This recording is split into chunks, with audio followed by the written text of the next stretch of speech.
kitab atau buku Islam dan Melayu, walaupun dalam perjalanan nak kemari itu jabatlah sekarang masih berlangsung. Barangkali rakan-rakan kita yang naik motor tak dapat sampai pada malam ini.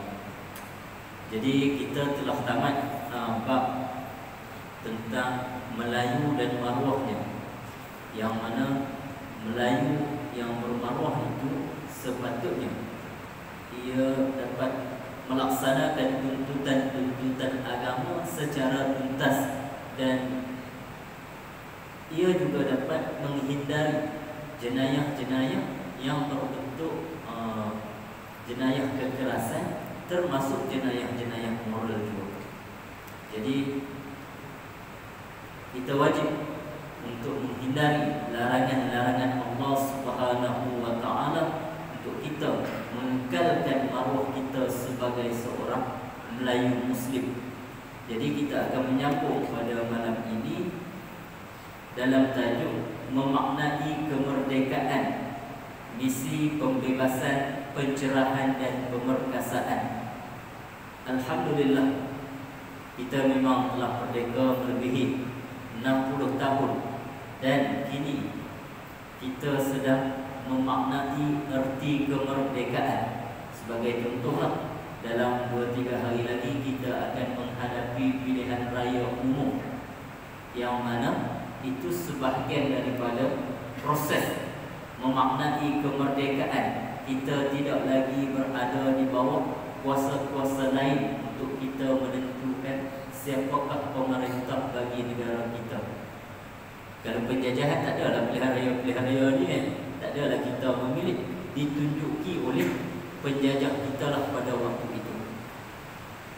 Jadi penulis almarhum Datuk Dr. Siti Fadil memulai mukaddimahnya dengan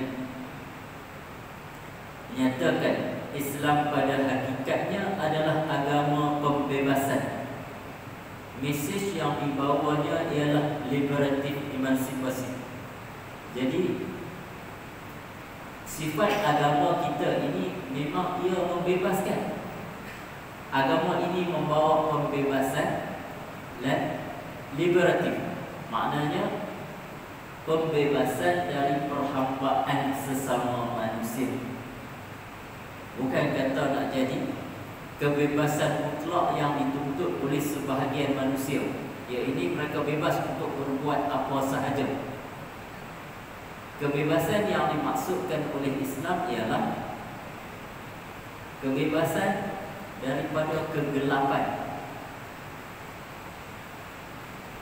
Jadi dinukilkan maksud ayat Al-Quran dari surah Al-Hadid ayat ke-9. Dialah yang menurunkan ayat-ayat yang terang, iaitu Al-Quran, kepada hamba-Nya Muhammad untuk mengeluarkan kamu dari kegelapan kepada cahaya. Dan sungguh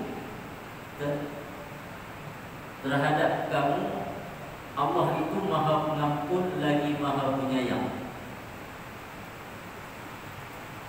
Jadi dalam surah Al-Hadid disebutkan An-Nur itu, kalau kita tengok dalam surah-surah lain pun, Allah waliyul ladzina amanu yukhrijuhum minadh dhulumat. Zulumat ini disebut dengan kata jamak atau plural, sedangkan An-Nur itu singular atau mufrad. Maknanya zulumat ni banyak, kegelapan ni banyak. Contohnya kekafiran.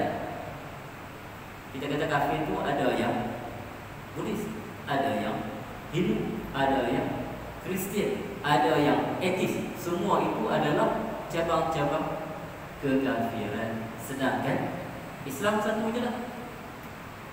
Tak ada kata Islam Afrika, Islam Asia, tak ada kan. Jadi Islam itu Islam seperti yang dibawa oleh Nabi Muhammad SAW. Jadi kalau kita tengok dari sudut bahasa itu pun, ungkapan Allah itu pun sudah menggambarkan betapa kegelapan ini banyak.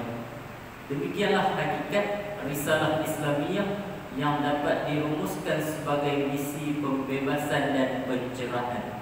Kalau dalam bahasa Arab dia kata tahriri, tanwir.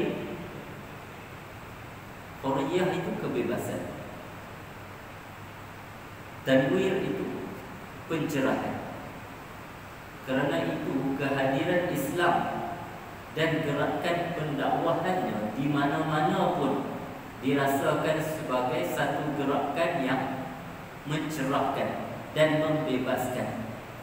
Itu kita kalau dalam sejarah Islam, kalau kita baca, dia kata pembukaan Fathu Makkah ketika Nabi diusir, ketika Nabi berhijrah ke Madinah, dia bagi hijrah, berpindah.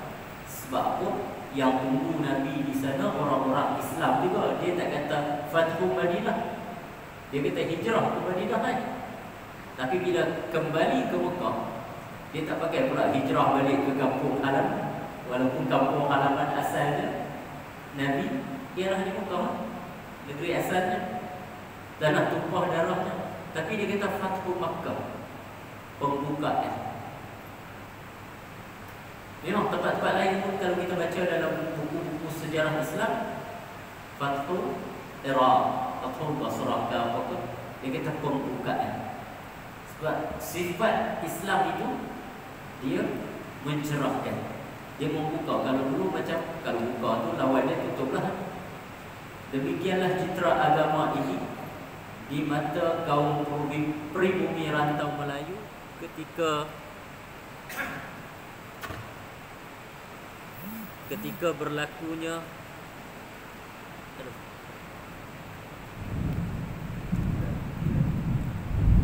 kilat kuat bang kali ya.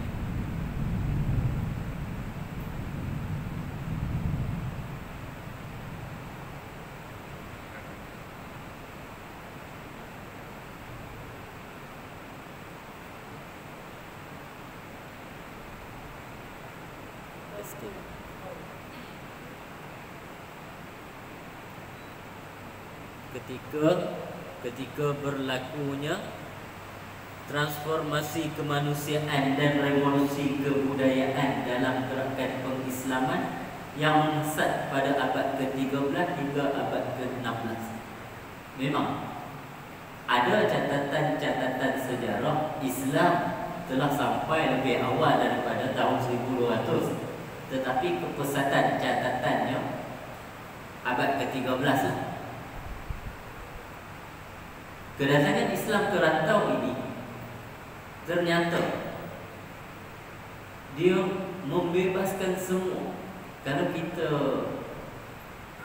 baca sejarah yang panjang, dikatakan rantau ini dahulunya pernah ada kerajaan Sriwijaya yang asasnya agama Sriwijaya apa? Buddhis. Dan pergi kerajaan yang sebelum ni Sriwijaya dengan Sriwijaya Hindu, yang Candi Borobudur itu Hindu, yang Angkor Wat itu Buddhis. Jadi kalau kita baca sejarah yang panjang, kerajaan Majapahit itu Hindu, Sriwijaya Buddha, tetapi agama Hindu dan Buddha itu dia tidak meresapi ke seluruh pelosok. Maknanya masih banyak yang amalkan animisme. Lebih-lebih lagi agama Hindu ini dia laku di bandar-bandar. Sebab pembesar-pembesar je yang peduli. Yang rakyat biasa ni ketinggalan. Yalah, dia ada masalah sistem kasta apa semua. Jadi yang raja-raja ni seronoklah mereka kasta tinggi. Tetapi Islam dia berbeza. Dia bukan sekadar pengislaman raja-raja, tapi pengislaman semua sehingga ke seluruh pelosok tanah air. Itu beza penyebaran Islam dengan agama-agama lain.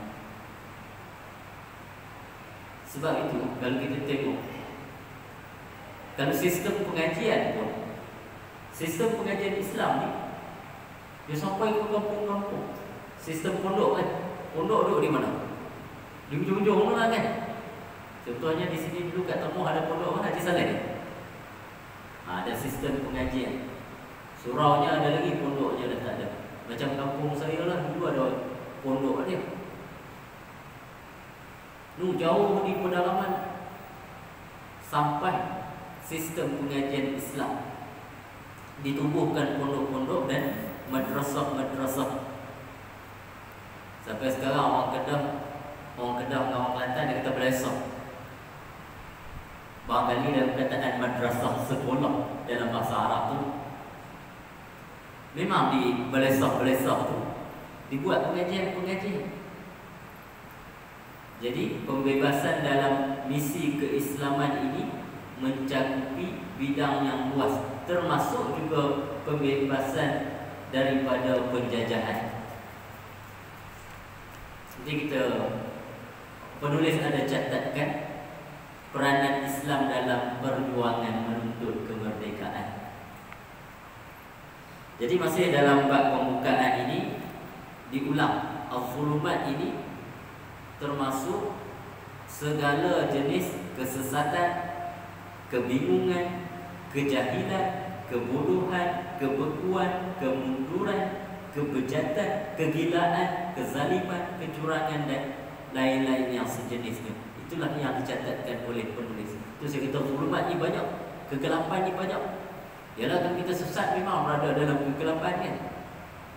Kalau kita terlalu mundur pun, macam satu zaman di Eropah sebelum Renaissance disebut Dark Ages of Europe, zaman kegelapan Eropah.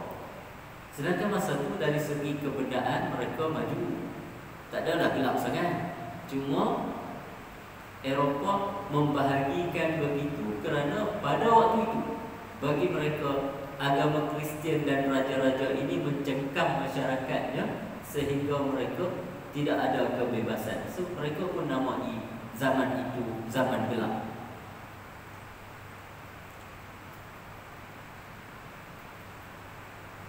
Seterusnya penulis menulis umat Islam harus dibebaskan dan dimerdekakan dari segala jenis bencana kemanusiaan tersebut. Yang tadilah kegilaan, kezaliman dan sebagainya.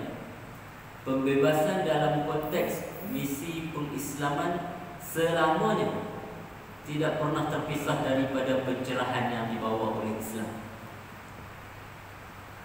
Kadang-kadang kita duduk saja-saja tu, cuba kita fikirkan, kalau kita ni bukan beragama Islam, kita nak buat apa sekarang?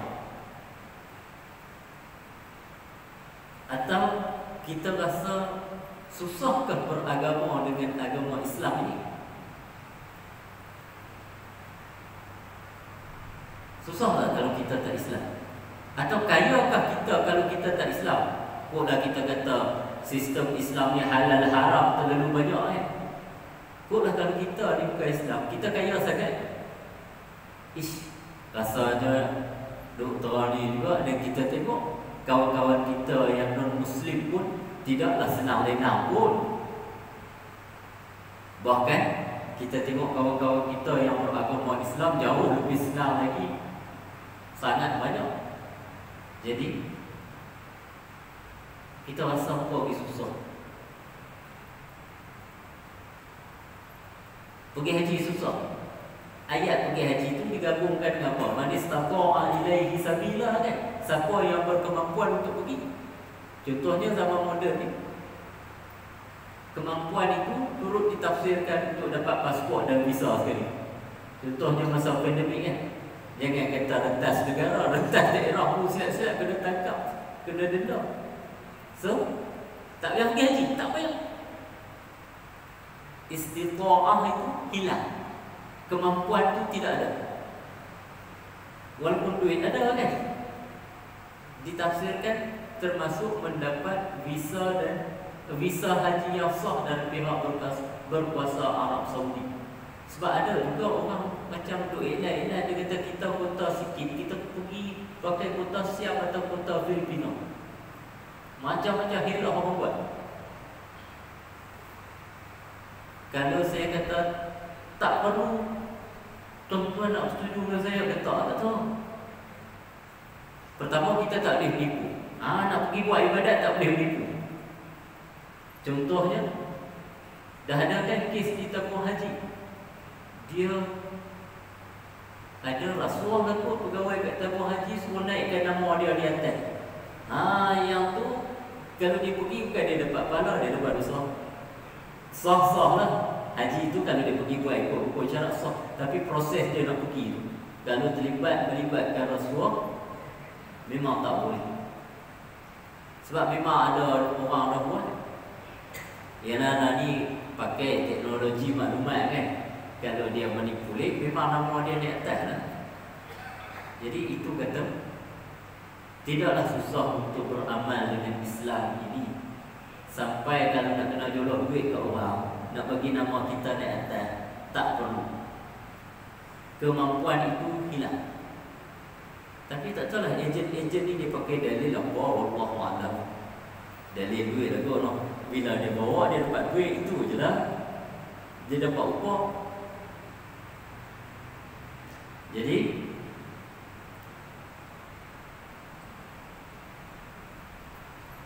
penulis mencatatkan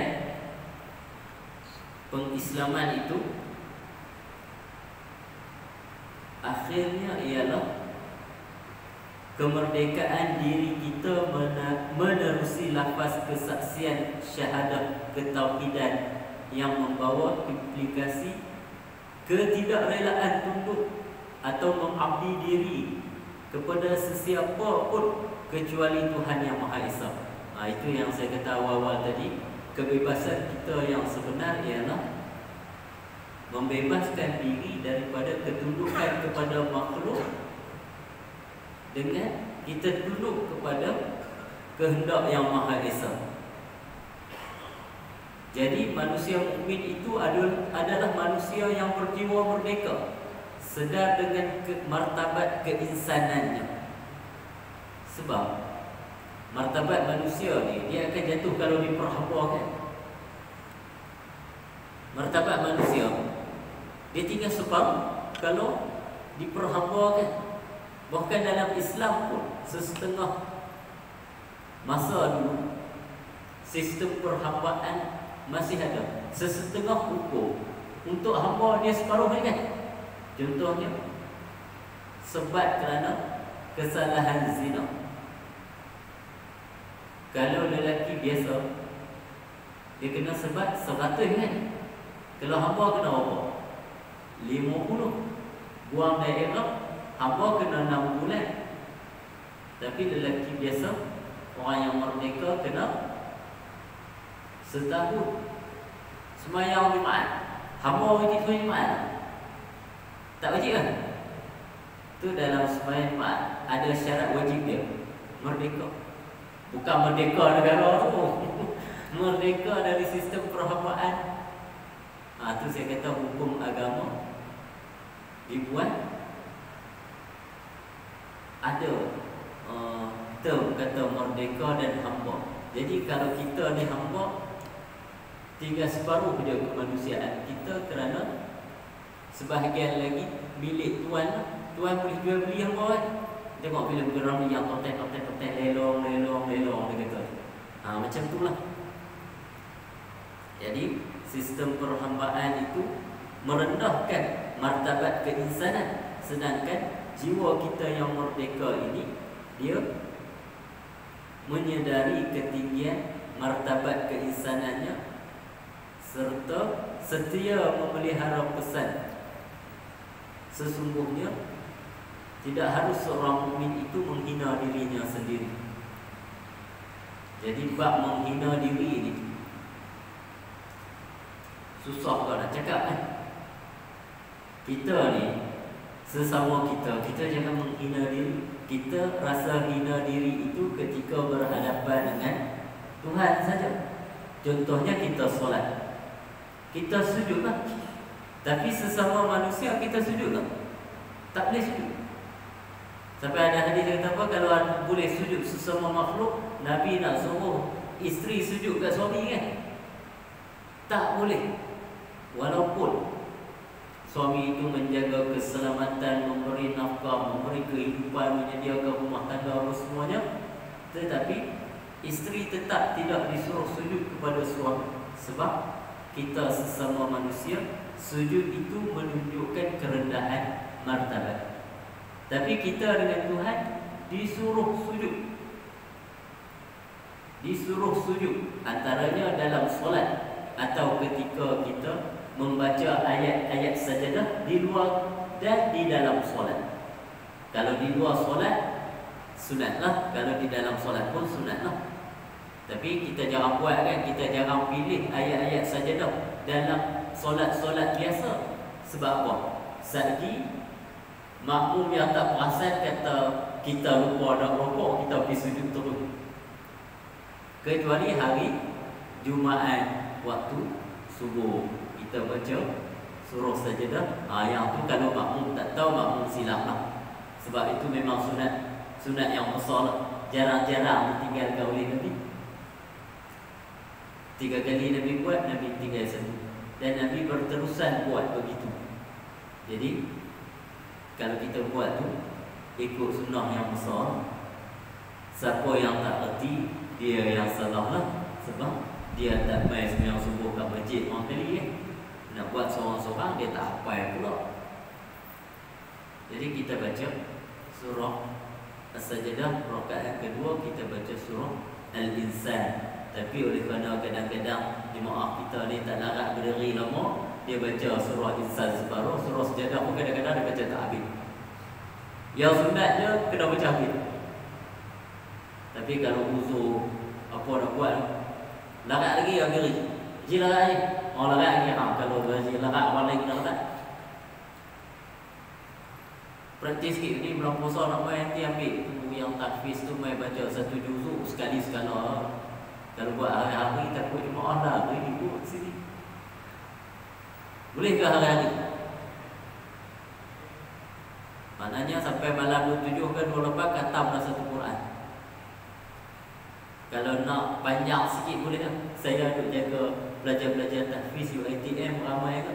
Kalau nak panjang sikit, kalau nak imam import, saya hantarlah seorang pun. Kalau nak,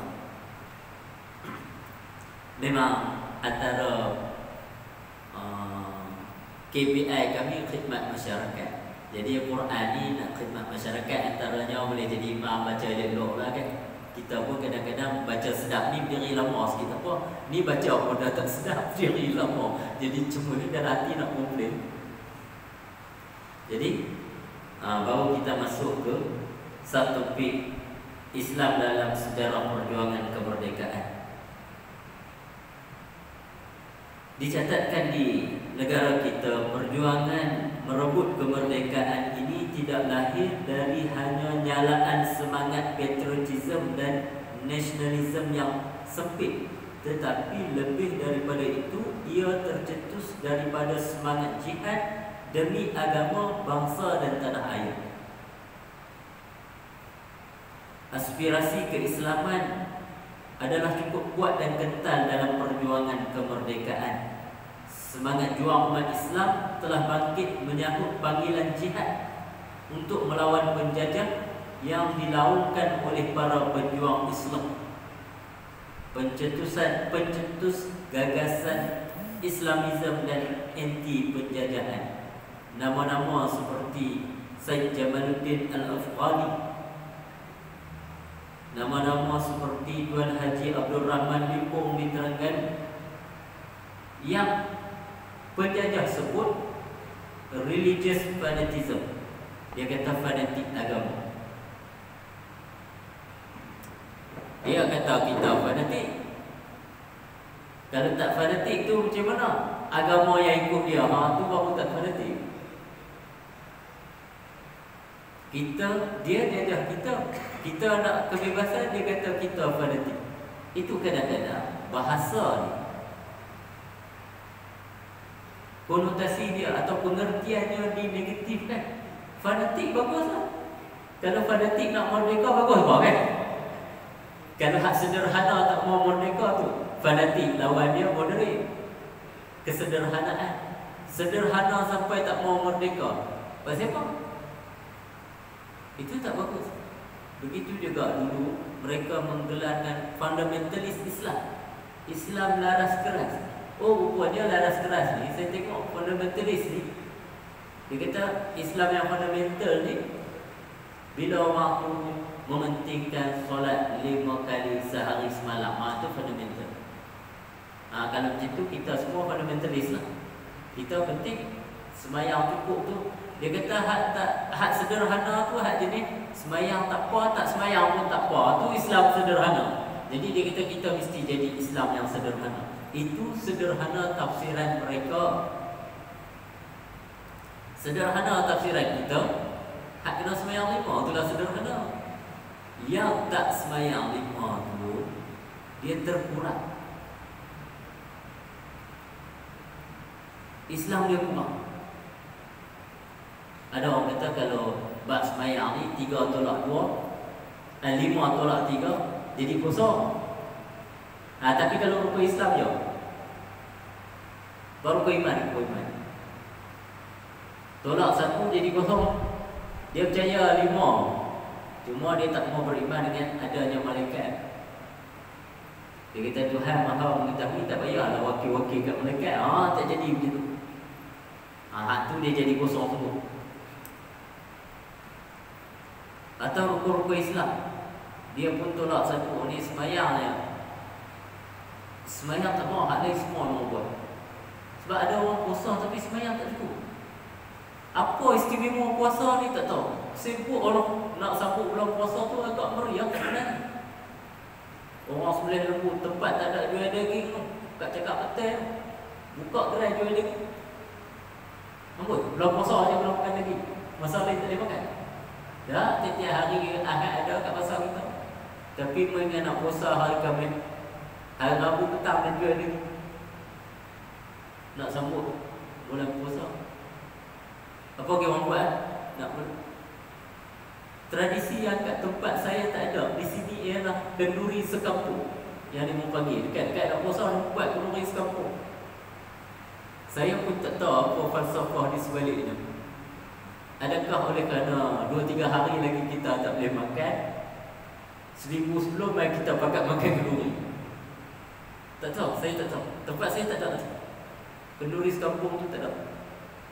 Saya mari sini ada. Masa saya duduk di Terengganu dulu, kampung Serkai jadi belakang, buat kenduri sekampung. Siap sembelih lembu gitu. Saya tak pernah juga sini. Nak sambut raya sembelih, nak sambut puasa. Kalau raya tu biasa. Saya tak tahu apa di sebaliknya, saya tak tahu. Kenduri sekampung. Jadi dicatatkan oleh kerana penulis ni orang Perak. Dia kata dalam konteks negeri pula, dalam konteks negeri Perak pula, bagaimana mungkin kita menidakkan faktor kepeloporan atau orang yang utamalah yang mencetuskan kepeloporan ulama dan institusi-institusi pendidikan, institusi-institusi pendidikan Islam seperti di Kampung Lalang pada Rengat. Kampung Lalang ni madrasah Yahyawiyah tu pun. Tapi tak silap saya bahawa Yahyawiyah ni di Kampung Pondok. Maka ni dekat-dekat kot. Kampung Lalang dan Gunung Semanggul. Yang ni Ihya Asy-Syarif. Tak ada lah. Madrasah Ihya ni ada sejak sebelum merdeka, dan ketika hendak merdeka itu British menggelarkan dia bahaya dari gunung. Bahaya dari gunung. Gunung apa? Gunung Semanggul. Syekh Abu Bakar Al-Baqir. Saya ada kawan anak cucu dia di rumah. Memang kira aura Tok Wan lah dalam bahasa budak-budak tadi. Dia kata aura Tok Wan jatuh ke cucu. Walaupun cucu tak ada lah sealim Tok Wan dia kan, tapi rasa gah dia tu ada. Seorang cucu, seorang cicit, rasa gah dia tu ada. memang keturunan ulama kan. Berkat amalan tok wan dia bang kali tu. Berkat amalan tok nenek moyang, cucu pun ada orang. Sampai ke sebelah sana dia kata, ha ni cucu Abu Bakar Al-Baghdadi. Dan partinya diharamkan kan. Hizbul Muslimin diharamkan oleh British. Atas dasar kata ini, itulah fanatik agama. Macam tadi lah, mereka mencatatkan pejuang-pejuang kemerdekaan itu fanatik. Yang tak fanatik itu yang rela dicucuk hidung ikut penjajah. Demikianlah beberapa contoh yang dapat memberikan justifikasi kuat bahawa idea perkongsian wawasan dan peranan ulama dan umara dalam mengisi kemerdekaan dan menentukan hala tuju nasib bangsa kita. Jadi peranan agama dalam seruan kemerdekaan janganlah dinafikan oleh sesiapa. Saya baca sejarah Datuk Maharaja Adena. Walaupun mereka ada buat perkara-perkara yang saya rasa berbentuk khurafat sikit. Mereka macam main bomoh lah katanya kan. Tapi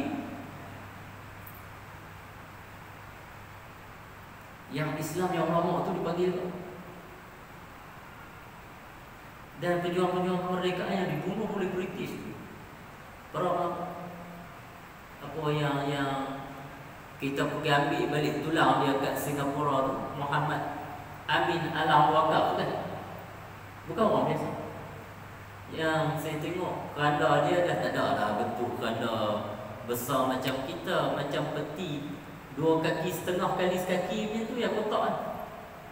Kita pergi gali balik di Singapura, orang balik pejuang kemerdekaan kita yang digantung oleh British. British ni memang gantung pejuang kemerdekaan kita.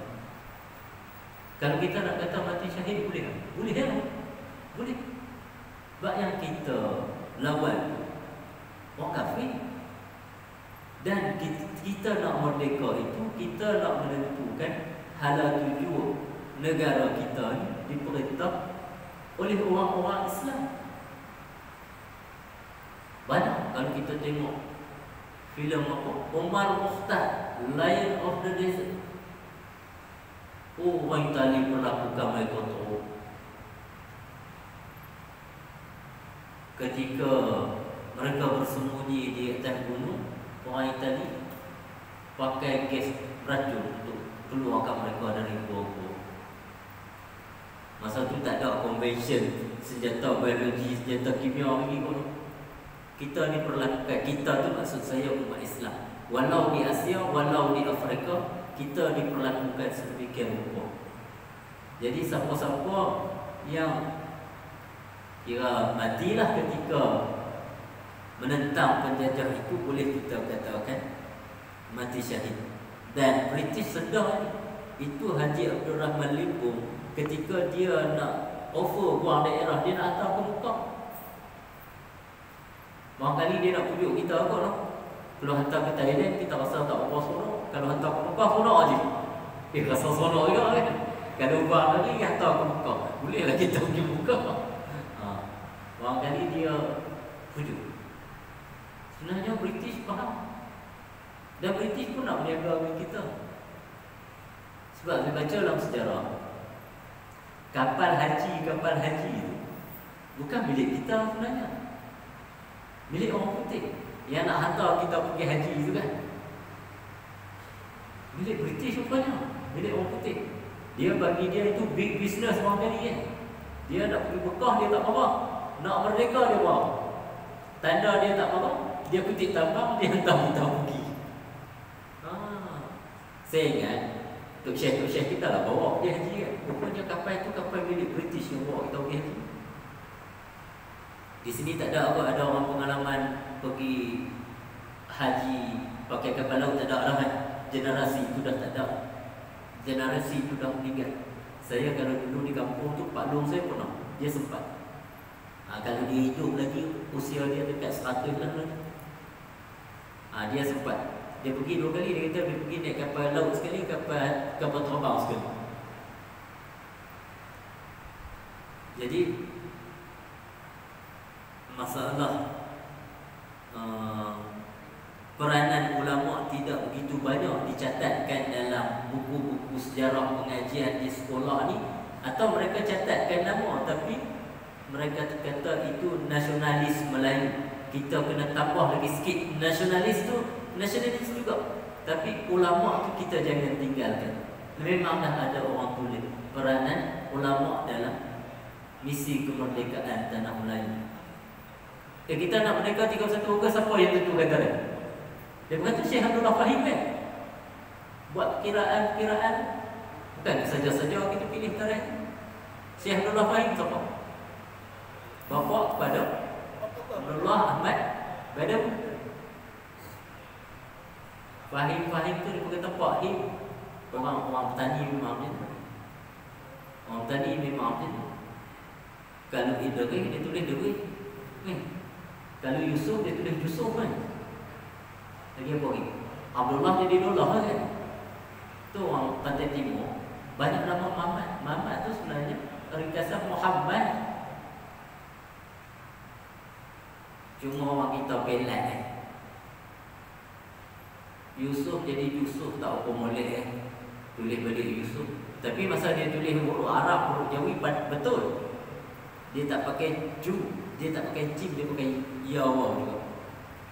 Jadi inilah kita, proses kita memaknai kemerdekaan kita ini. Kita teruskan dengan sikit lagi. Berapa minit ini? 9 minit. Okey, ada satu subtopik yang panjang, iaitu saya ringkaskan masalah penjajahan dan keterjajahan ini adalah masalah yang tak berakhir dengan sekadar kita menghalau penjajah balik. Sebab hakikatnya apabila kita nak memaknai kemerdekaan atau mengisi kemerdekaan ini, kita kena pulihkan dulu kerosakan-kerosakan yang dibawa oleh penjajah. Antara kerosakan itu rasa rendah diri, ketidakyakinan. Ada orang nak cerita dulu, dia berkata macam mana kita nak merdeka, sebatang jarum pun tak tibuat. Allah, jarum ni 2 juta tahun dulu orang reti buat jarum lah. Orang jumpa fosil-fosil tu, baju masa tu berjahit lah. Tu ada cerita 2 juta tahun dulu orang tahu dah jahit baju. Tapi orang nak memperlekeh. Dia kata hampa nak merdeka macam mana, sebatang jarum pun tak reti buat. Jadi keyakinan-keyakinan diri itu dihapuskan. Jadi inilah yang dimaksudkan oleh penulis untuk memulihkan semula kerosakan-kerosakan yang berlanjutan selama ratusan tahun di era penjajahan. Dan penjajah juga membuat jebakan-jebakan, perangkap-perangkap bentuk baharu. Kalau kita tengok, British memang jahat. Ketika dia nak bagi merdeka, wilayah Islam di utara dia bagi kat siapa?